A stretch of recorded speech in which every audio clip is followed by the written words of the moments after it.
Programas de compliance son sistemas con sus procesos, sus reglas, sus políticas, y en empresas grandes muchas veces son muy sofisticados y funcionan técnicamente muy bien. Igual, a veces los resultados son decepcionantes. Casos graves de corrupción, de fraude, de discriminación y otros que dañan a la compañía y a todos los involucrados. Podemos hacernos la cosa fácil, ¿no? Y decir, bueno, que si el sistema en sí funciona técnicamente bien, un resultado malo, entonces debe ser la consecuencia de un mal comportamiento humano, como la famosa manzana podrida. Es decir, culpamos al factor humano que está fuera del alcance de compliance. Pero probablemente no sea tan fácil.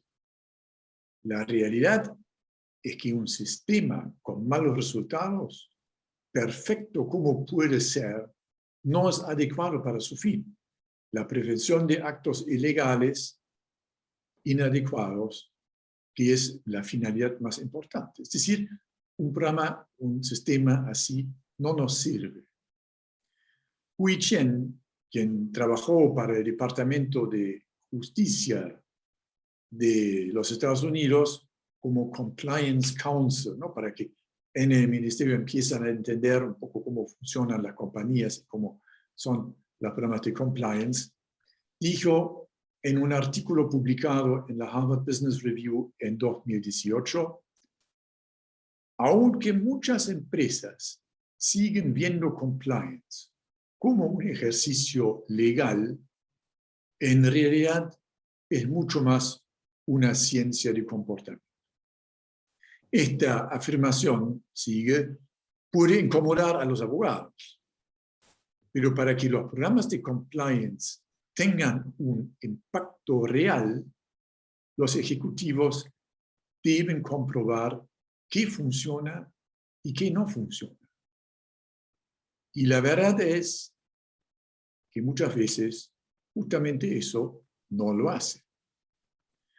Según una encuesta de Deloitte y Compliance Week, solamente el 70% de las empresas trata de medir la efectividad de sus programas de compliance.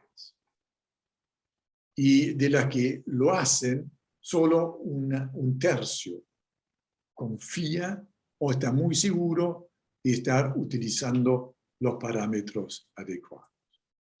Un ejemplo típico es medir el entrenamiento por su frecuencia o la asistencia de los empleados. Esto no ayuda para nada para saber si realmente comprendieron el mensaje. O fíjense en las políticas, ¿cómo miden si fueron implementados con efectividad? Normalmente se ve que alcanza la firma del empleado confirmando la recepción y comprensión de la nueva versión de la política. Muchas veces, sin embargo, estas firmas de los empleados se hacen sin ni siquiera haber leído el texto de la política. ¿Cuántas veces firmamos textos larguísimos o aclaramos o aceptamos estas políticas sin ni siquiera haberlo? ¿Realmente demuestra que el empleado sabe cómo aplicarla en su trabajo del día a día o una situación difícil?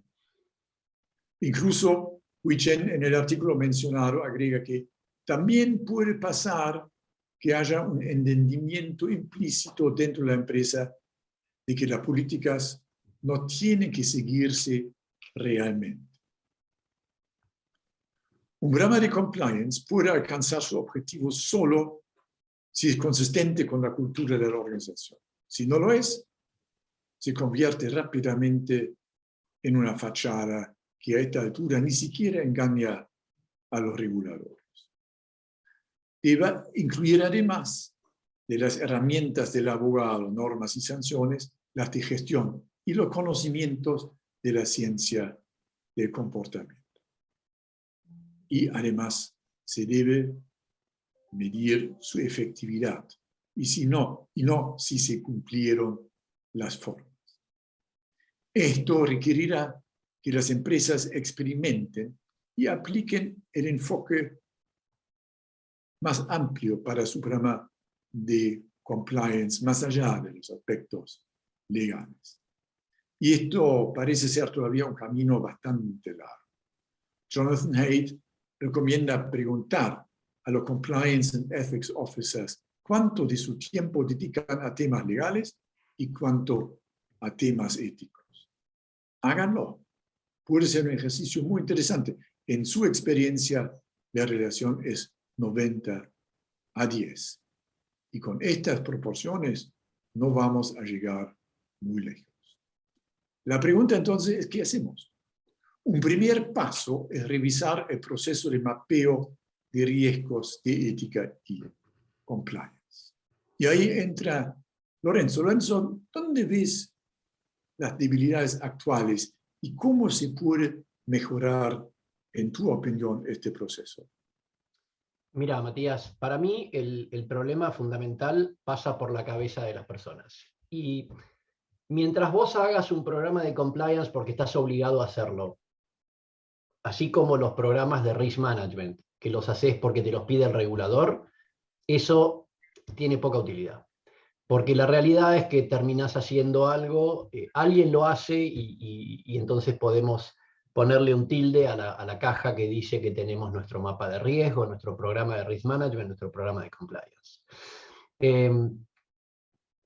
La única manera de que esto funcione, a mi juicio, es empezar por el convencimiento y la motivación de todos los miembros de una organización de que una compañía necesita cumplir con las normativas, necesita cumplir con lo que tiene que cumplir. Necesita medir sus riesgos y gestionarlos adecuadamente. La industria de servicios financieros estaba haciendo risk management desde hace más o menos unos 50, 60 años. Y si vos lo mirás, lo enfocaron fundamentalmente en el cumplimiento con el regulador.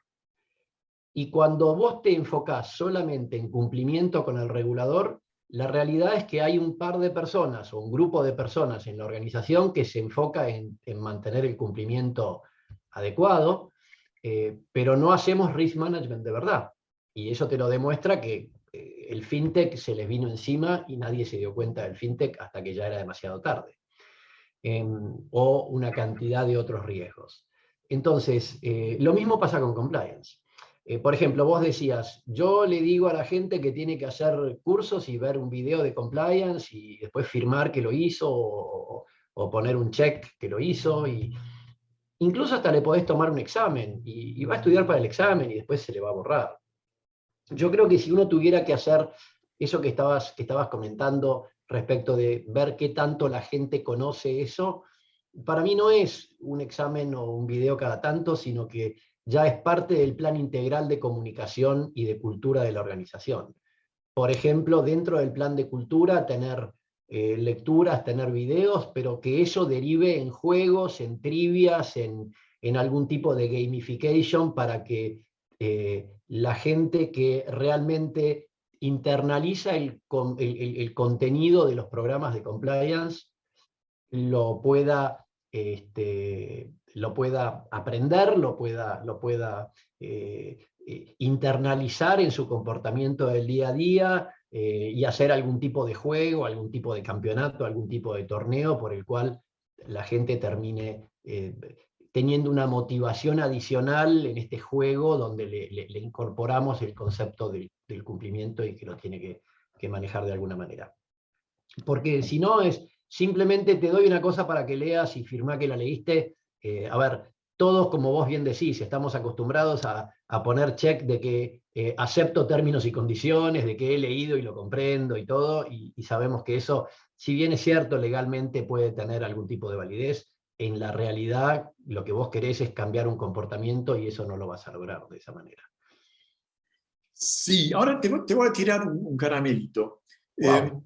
Porque la base es el proceso de mapeo de los riesgos de ética y compliance. Y ahí aplica lo mismo, lo que vos recién comentaste. La pregunta es, ¿cómo hacemos para que en este proceso de mapeo realmente hablen de los riesgos y sobre todo los determinantes reales, que son muy diferentes a los determinantes en un mapeo de riesgo normal, entre comillas, ¿no? al cual las empresas están acostumbradas, financiero, estratégico, operativo. Pero acá, de repente, hay temas de la cultura, hay temas de presión por resultados, hay temas de cómo están diseñados los sistemas de evaluación y de incentivos, cómo los podemos hacer parte integral del mapeo de riesgo.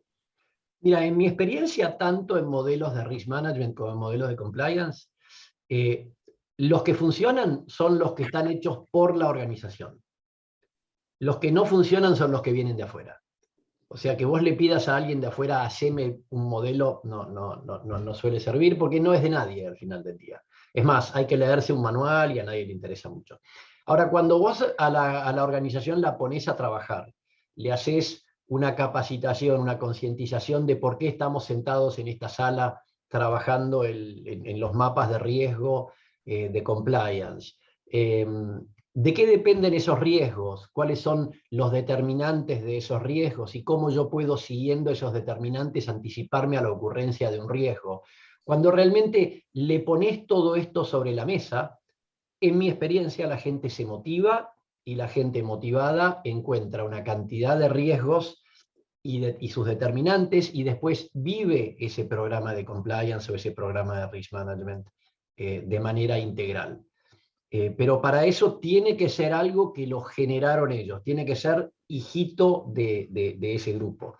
Y el desafío es cómo hacer para, no sé, te invento, en una compañía de, no sé, 700 personas, donde vos juntaste 30, 40, 50, 60, 70 personas, el 10% de la organización, cómo para hacer para que el 90% restante, 95% restante de las personas que conforman la organización, viva el modelo de compliance de la misma manera que lo viven los 50, 60, 70 personas que lo co-crearon de alguna manera. Para mí Sí. es fundamental. ¿Cómo inicias este proceso? Porque a veces son temas muy sensibles y difíciles de tocar, ¿no?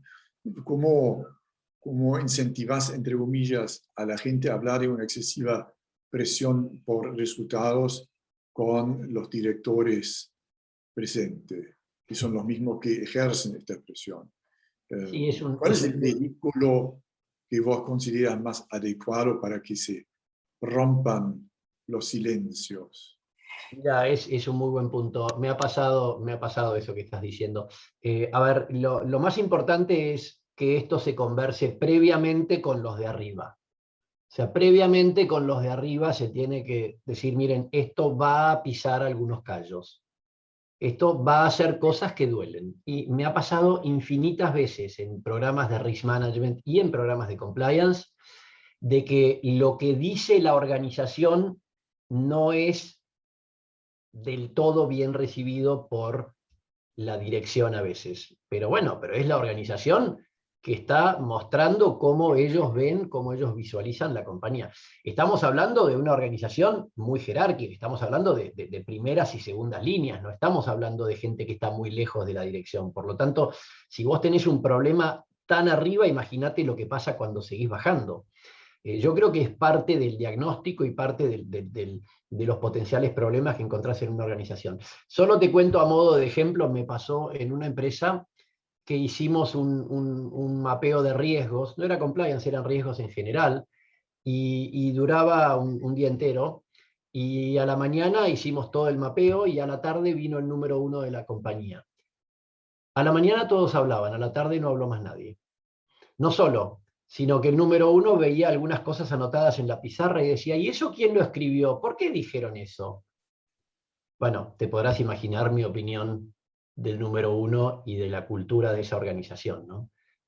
Pero sí, pasa mucho eso, eso que estás planteando. En algunas organizaciones tenés que manejar muy bien eso. Mi consejo es hablarlo previamente con la dirección. Y si hay alguna sospecha de que la dirección va a coartar la libertad, no voluntariamente, pero con su presencia, que la gente va a tener como miedo de hablar frente a la dirección, mi recomendación es eventualmente separar los grupos y hacer un trabajo sin la dirección y después avanzar en el trabajo con la dirección. Porque es muy importante que la gente se sienta que ha creado el modelo, y si no lo vamos a poder crear en presencia de los directores, bueno, entonces tenemos un problema más profundo que tenemos que tratar, además de armar el modelo de compliance o el mapa de riesgo.